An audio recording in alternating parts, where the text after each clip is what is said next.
Channel पर लिख के भेजता हूँ। अब शेर आपका भाषण होगा, आप बोल देना। पिछले 2 महीने से लगातार एक ही बात राजस्थान में सुनाई दे रही है और जसवंत सिंह जी ने भी वही बात दोहराई कि राजस्थान के अंदर सरकार इस देश के प्रधानमंत्री नरेंद्र मोदी जी के कारण बनी। देश के प्रधानमंत्री नरेंद्र मोदी जी ने विधानसभा के चुनाव के अंदर हर भाषण के अंदर 2 मुद्दे उठाए। वो 2 मुद्दे थे क्या? वो 2 मुद्दे थे पेपर लीक और लाल डायरी। पेपर लीक के संदर्भ में प्रधानमंत्री जी के, हाँ बता रहा हूं, लोकतांत्रिक व्यवस्था के अंदर मुझे अधिकार दिया बताने के लिए और मैं बता रहा हूं और आपको सुनने की जिम्मेवारी दी है और आप सुनो। जब आपको बोलने का अवसर मिलेगा तो मैंने सुना। पेपर लीक के संदर्भ में अध्यक्ष महोदय, पिछली सरकार ने एसआईटी बनाई हुई थी और वापस सिर्फ एसआईटी का गठन हुआ। लगातार प्रधानमंत्री जी के मुंह से यह बात करी गई कि सियासत में बैठे हुए लोगों ने पेपर लीक करवाया। 2 महीने हो गए, हमारे सदन के नेता और हमारे खुद के अध्यक्ष लगातार ये बात कह रहे हैं, कुछ भी हो तो कर। अब आपकी जिम्मेवारी सिर्फ आरोप लगाने की नहीं है। आप राजस्थान में सरकार में हो, केंद्र में सरकार में हो, सिर्फ बातों से नहीं, अगर कुछ है तो वह कार्रवाई करने का अधिकार आपके पास है, वो कार्रवाई करो। सिर्फ बातें करने के लिए नहीं, और ये लच्छेदार बातें और शब्दों का इस्तेमाल कर नहीं। जो लच्छेदार बातें आप कर रहे हो उससे राजस्थान का भला नहीं होगा। जो जिम्मेवारी आपको दी गई है वो जिम्मेवारी आप निभाओगे, जब जाकर राजस्थान का भला होगा। लाल डायरी इस सदन के अंदर किस किस तरह के चीजें देखी गई। एक षड्यंत्र रचा गया, उस षड्यंत्र के तहत एक नाम लाल डायरी। क्या हुआ उस लाल डायरी का? जो लगातार प्रधानमंत्री और आप तमाम लोग जो पैरा 7 के अंदर आप लोग बता रहे हो, जिसके कारण राजस्थान में सरकार बनी है, उस लाल डायरी के संदर्भ के अंदर क्या हुआ? कोई इस तरह की लाल डायरी थी नहीं। कोई इस तरह की, गजेंद्र सिंह जी अगर बोलने का मेरे को इजाजत दी है तो मैं बोल रहा हूं, अगर इसे कोई लाल डायरी नहीं थी। अध्यक्ष महोदय, इस देश के अंदर हम सबसे ज्यादा विश्वास किस पर कर सकते हैं? लोकतांत्रिक व्यवस्था से में चुने हुए देश के प्रधानमंत्री के ऊपर हम लोग विश्वास करते हैं। प्रधानमंत्री के मुंह से झूठ बुलवाया गया, असत्य बुलाया गया। राजस्थान के अंदर सिर्फ वोट लेकर और सरकार बनाने के लिए दोनों पक्षों से आग्रह है कि बीच में न बोले। राजस्थान के लोग जवाब मांग रहे हैं। आप बोल लो।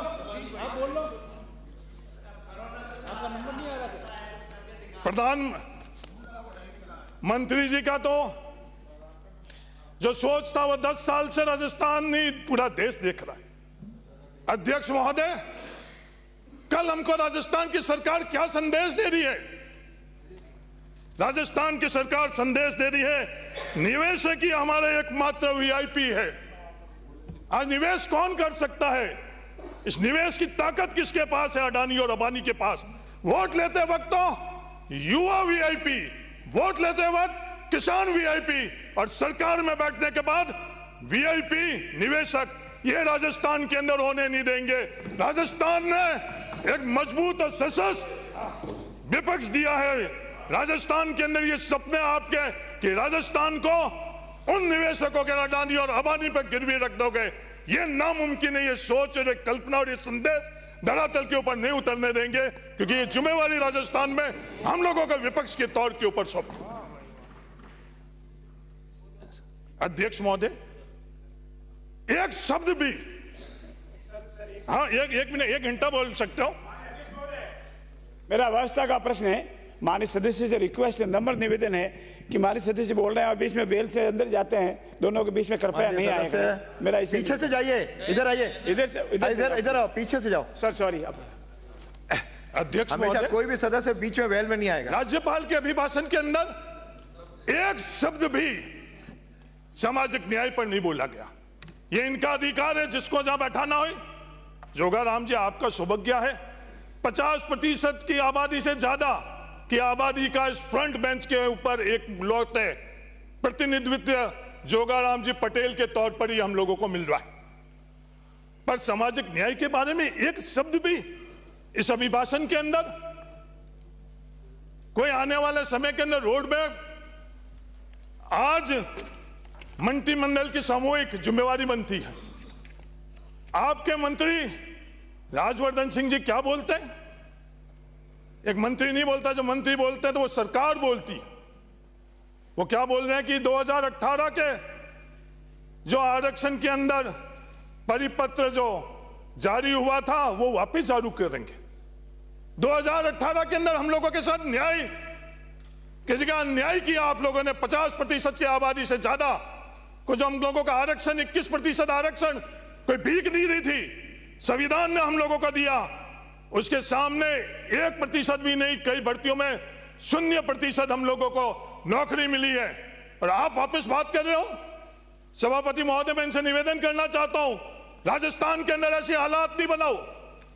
इन हालातों से बहुत बड़े संघर्ष की परिस्थिति आ जाएगी। ये महाभारत किन परिस्थितियों के अंदर हुआ? सिर्फ 5 गांव मांगे गए और 50% से अधिक आबादी के लिए जो उनका हक और अधिकार है वो आरक्षण भी आप पूरे तरह से नहीं दे रहे हो। और सरकार की तरफ से बोला जा रहा है कि वो आरक्षण हम लोग वापस, वो व्यवस्था हम खत्म कर जिस व्यवस्था के अंदर 0 और 1% वोट लेते वक्त इन 50% की आबादी आप लोगों को याद आती है।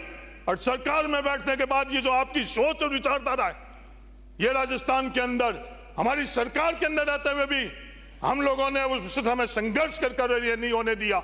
और अब भी मैं आप लोगों को चेतावनी देना चाहता हूं, राजस्थान के अंदर हम लोगों के साथ ये अन्याय नहीं होने देंगे आपके साथ। इस तरह की स्थिति दक्षिण के अंदर इस तरह की स्थिति बनी। पेरियार ने कोई शौक से आंदोलन नहीं किया, उस समय मजबूर कर दिया गया। और इसी तरह की सोच ने मजबूर किया पेरियार को कि वो आंदोलन किया। उस आंदोलन का क्या नतीजा निकला आप अच्छी तरह से जानते हो। सभापति महोदय, मैं सरकार को चेतावनी देना चाहता हूं कि राजस्थान के इस तरह की परिस्थिति आप पैदा नहीं करो। जोगाराम जी, अध्यक्ष, जोगाराम जी, मेरी ओर देख के बोले, मेरे को आपके ओर नहीं बोल रहा हूं ये बीच में नहीं। मैं सरकार को यह कहना चाहता हूं, जिस तरह से वंचितों के साथ दक्षिण के अंदर उस वक्त स्थिति पैदा करी, वो स्थिति आप सरकार में रहकर हम लोगों के साथ नहीं करो, वरना हम लोगों को भी उसी तरह के आंदोलन करना पड़ेगा। और हमारा हक और अधिकार हम लेना जानते हैं, यह कोई भीख नहीं है। सभापति महोदय, अध्यक्ष महोदय, अध्यक्ष महोदय, हाँ अपने सबके अध्यक्ष हैं, पूरे सदन के अध्यक्ष हैं, इकलौते आपके अध्यक्ष नहीं है। गलती तो होती है, गलती होती है इंसान से, इतना अहंकार नहीं रखो, मैं इंसान हूं। अध्यक्ष महोदय, हाँ बोलिए। जेजेएम के बारे में बात करी गई, राज्यपाल के अभिभाषण के ने जेजेएम के अंदर राजस्थान के साथ जो धोखा हुआ उसकी चर्चा नहीं करी। रेगिस्तान इलाके के अंदर 90% केंद्र के पेयजल की योजना के अंदर केंद्र सरकार देती थी और राज्य सरकार सिर्फ 10% देती। आज भी पहाड़ी इलाके के अंदर 90% केंद्र सरकार दे रही है और 10% राज्य सरकार दे रही है। हमारा दुर्भाग्य, मंत्री हमारा खुद होते हुए हमारे साथ धोखा दिया गया और सिर्फ 45% का वो फैसला किया गया और 10% पैसा हम लोगों से लिया जाए।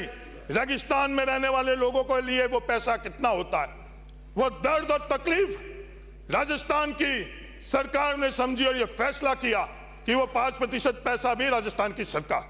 मैं आपके मार्फत से निवेदन करना चाहता हूं मंत्री महोदय को कि जो 5% का फैसला किया, उस दिन से पहले जो पैसा राजस्थान की जनता ने दिया, वो पैसा भी राजस्थान की सरकार के तरफ से देकर उनको राहत पहुंचाई दी जाए। इस जेजेएम के अंदर जो सबसे बड़ी आप कह रहे हो भ्रष्टाचार हुआ है, आप कह रहे हो गुणवत्ता में कमी हुई है, हाँ, अगर भ्रष्टाचार हुआ, गुणवत्ता में कमी हुई तो कार्रवाई करो, जो भी दोषी है उसके खिलाफ कार्रवाई करो। पर हमारे को हर ढाणी, हर घर के अंदर पानी कैसे पहुंचा सके और उसके अंदर क्या क्या बाधा आ रही है, मेरा निवेदन है कि उसके बारे के अंदर मंत्री महोदय आप उसके बारे में पता करो। पानी का सोर्स, और अगर हम रेगिस्तानी वाले इलाके के अंदर रहने वालों के लिए अगर उस पानी के अंदर का बूस्टिंग की जरूरत हुई, क्योंकि हम लोग समतल इलाके में नहीं रहते हैं, 200-200, 300-300 फुट दोहरे हैं। गजेंद्र सिंह जी अच्छी तरह से जानते हैं, इनके फलोदी के अंदर भी वो स्थिति है। तो वहां अगर डिजाइन के अंदर सर्वे में कुछ कमी है तो वापिस सर्वे कराकर वो जो टूटिया है उस टूटिया को भी कम करें और खत्म करें। सोर्स हमारे लिए सबसे बड़ी चुनौती है। ERCP के लिए आपने बोला तालियां बजाई, ERCP के अंदर राजस्थान को अगर ज्यादा पानी मिलेगा तो तालियां नहीं, मैं आपको विश्वास दिलाता हूं हम लोग धन्यवाद भी देंगे। अगर राजस्थान के अंदर, राजस्थान को पानी के बंटवारे के अंदर हम लोगों के साथ अगर न्याय नहीं होगा और फिर आप लोग कहोगे तालियां बजाओ, कोरोना के तरह तालियां बजाओ, तो राजस्थान तालियां और थालियां नहीं बजाएगा, नहीं बजाएगा। राजस्थान के साथ धोखा हुआ तो हम लोग बर्दाश्त नहीं करेंगे। ERCP के संदर्भ में आपने बोला तालियां बजाओ, तो जो सोर्स है, सोर्स के अंदर कमी हम लोग कैसे दूर कर पाए, जहां अंडरग्राउंड वाटर है उसके संदर्भ के अंदर, और जो IGNP के संदर्भ के अंदर, आज IGNP जो इंदिरा गांधी नहर परियोजना के मार्फत से जोधपुर के अंदर तो IGNP से वापस एक और समानांतर नहर आ चुकी है, पर क्या आज समय नहीं आ चुका है कि इस IGNP के समानांतर हम लोग नहर बनाकर और राजस्थान को भविष्य के अंदर पानी की कमी को हम लोग दूर करें। मेरा निवेदन है कि इसके बारे में भी हम लोगों को सामूहिक तौर के ऊपर चर्चा कर विचार कर हम लोगों को इसका फैसला करना चाहिए, क्योंकि स्थितियां ठीक नहीं है। पानी के संदर्भ में IGNP में किसानों की क्या स्थिति है वो हम लोगों से छुपी हुई नहीं है। जैसलमेर के अंदर हम लोगों को पूरा पानी नहीं मिल रहा, किसान आंदोलन कर रहे हैं। पेयजल हम लोगों के लिए क्या स्थिति है वो भी आप लोगों से छुपी हुई नहीं है। तो सरकार से मेरा ये निवेदन है। बाबू सिंह जी राठौड़ साहब ने ये बोला, बिजली के संदर्भ में बोला। बाबू सिंह जी राठौड़ साहब, बिल्कुल पड़ोस में आपके मैं रहता हूं, बिजली में काम नहीं हुए। मेरे भाई तो विधानसभा क्षेत्र के अंदर राजस्थान सरकार ने 40,000 विद्युत कनेक्शन किए। कितने? 5 सालों के अंदर 40,000 विद्युत कनेक्शन। आप पड़ोसियों का ध्यान नहीं रख रहे हो। हमीर सिंह जी, योजना के संदर्भ में आप फिर बताओ। अरे हमीर सिंह जी, माननीय सदस्य हमीर सिंह जी, मैं सभी बता दूंगा, आप मेरे को समय दिला दो सभी। बीच में हमीर सिंह जी मैं धन्यवाद देना चाहता हूं। सदस्य बाड़मेर के पूर्व समय हो गया, लोकसभा सदस्य समाप्त करिए की जयंती, कल 100वें वर्ष की जयंती आप लोगों ने बनाई, मैं तहे दिल से धन्यवाद देना चाहता हूं। उनके विचार और विचारधारा के संदर्भ में आपने आयोजन किए। आप लोगों ने यह बात भी कही, क्षत्रिय संघ के अंदर हम राम के पूर्वज है, आपको गर्व है, वंशज है, हमारे पूर्वज शूद्र है, उन पर भी हमारे को फक्र है। इस जो व्यवस्था क्षत्रिय और शूद्र के संदर्भ के अंदर है, योगदान हम लोगों ने भी दिया। हमारे पूर्वजों ने राजस्थान में संघर्ष किया, भूमि अधिकार में संघर्ष किया। राजस्थान के अंदर कांग्रेस ने हम लोगों को भूमि स्वामित्व दिया, जिसके कारण हम लोग यहां खड़े। जो संघर्ष और विचारधारा की बातें हैं, ये भी बात करी गई मेरे जिले के निवासी और पड़ोस के पोखरण विधानसभा क्षेत्र के विधायक महोदय से कि राम कण में हम तो दिन भर 2-2 बार राम का नाम लेते हैं, राम राम राम राम नहीं लेते। आप अच्छी तरह से जानते हो, आप हमारे जिले के ही हैं। आपके नाम के साथ ही राम लगा हुआ है। पर कबीरदास जी ने क्या कहा? कल आप ये संदेश दे रहे थे वहां कि दशरथ पुत्र राम, कण कण में राम, ऊर्जा के स्रोत राम, 15 मिनट दिए थे, जिसकी परिकल्पना और व्याख्या नहीं कर सकते वो राम। हरी, अयोध्या क्यों नहीं जा रहे हैं आपके बड़े नेता लोग? आपका समय हो गया। अयोध्या भी चले जाएंगे। अयोध्या तो जाएंगे नहीं आप अरे लोग। बैठिए। आप आपके पूर्वज राम हो सकते हैं, पर हमारे आस्था भी उन राम जी में है। 2-2 बार बोल रहे हैं। आप वरिष्ठ हैं, आपका समय हो गया। समाप्त करिए। सभापति महोदय समाप्त करिए। इस तरह से आज नहीं, आपके पूर्वज हैं गजेंद्र सिंह जी, राम जी हमारा आस्था के जाएंगे। आपने मेरे को निमंत्रण नहीं दिलाया, अगर आप मुझे निमंत्रण दिलाते पर राम जी के अयोध्या में जाने के लिए चलिए। निमंत्रण की आवश्यकता नहीं, हम जाएंगे। राम जी सिर्फ आपके नहीं है, श्री आप सुरेंद्र कोशिश सिंह कर रहे हो राठौर। राम जी को अपने बनाने के लिए। आप शुरू करिए। राम जी तो वो है जो माननीय कबीरदास जी ने सदस्य- राम की व्याख्या माननीय करी। सदस्य। धन्यवाद, जय हिंद, राम राम साहब। सुरेंद्र सिंह राठौर, आपका समय